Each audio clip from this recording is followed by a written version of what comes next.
حالیہ بجٹ کے بارے میں قبل از وقت کچھ بھی کہنا مشکل ہے۔ آج اکنامک سروے لانچ کرنے جا رہے ہیں۔ بجٹ 10 جون کو پیش کیا جا رہا ہے۔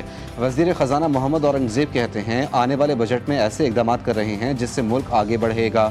ایک رات میں سب کچھ تبدیل نہیں کیا جا سکتا، کچھ وقت درکار ہے۔ پچھلے ایک سال میں وزیر اعظم شہباز شریف کی قیادت میں بہتری آئی ہے۔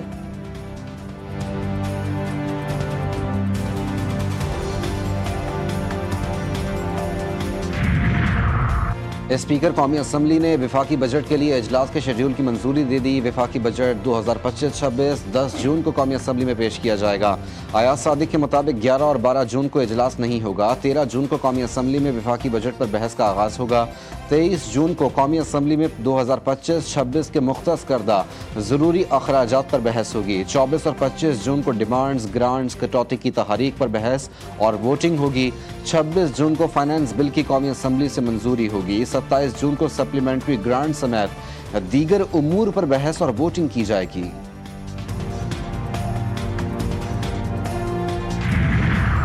اور ملک بھر میں عید الاضحیٰ کا آج تیسرا روز۔ اللہ کی راہ میں آج بھی لاکھوں جانور قربان کیے جائیں گے۔ عید کا دوسرا روز بھی مذہبی جوش و خروش، جذبہ ایثار اور سماجی ہم آہنگی کے ساتھ منایا گیا۔ لاکھوں شہریوں نے سنت ابراہیمی کی پیروی کرتے ہوئے جانوروں کی قربانی کی۔ رشتہ داروں، غریب، مستحقین، نادار لوگوں میں گوشت کی تقسیم کا سلسلہ بھی جاری رہا۔ وزیر اعظم شہباز شریف کا مختلف ممالک کے سربراہوں کو ٹیلی فون۔ ترک صدر رجب طیب اردوان کو عید الاضحیٰ کی مبارکباد دی۔ وزیر اعظم کا ترک عوام صدر رجب طیب اردوان کے لیے نیک خواہشات کا اظہار۔ جنگ کے دوران پاکستان کی غیر متزلزل حمایت پر ترک صدر کا شکریہ ادا کیا۔ دونوں رہنماؤں کا گزشتہ ملاقاتوں میں کیے گئے اہم فیصلوں پر تیزی سے عمل درآمد پر اتفاق۔ وزیر اعظم کی قازقستان کے صدر اور عوام کو عید الاضحیٰ کی مبارکباد۔ دونوں رہنماؤں کا دو طرفہ تعلقات پر تبادلہ خیال۔ دونوں رہنماؤں کو دو طرفہ تعاون کو بڑھانے کے عزم کا اعادہ۔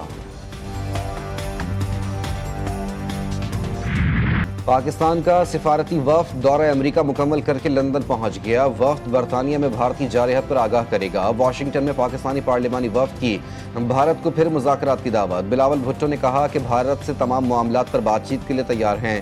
بھارت کے جو بھی تحفظات ہیں وہ ہمارے ساتھ شیئر کرے۔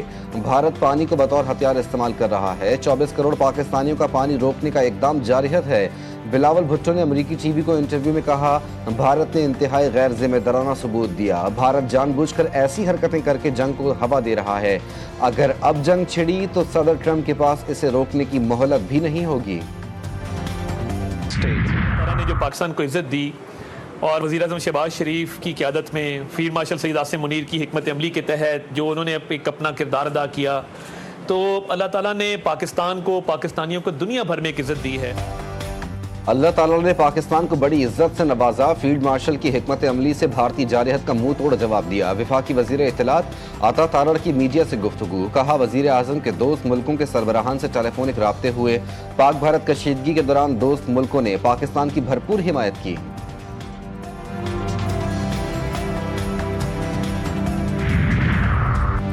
گورنر سندھ کی ولی عہد محمد بن سلمان سے ملاقات۔ کامران خان ٹسوری نے شاہی ظہرانے میں خصوصی شرکت بھی کی۔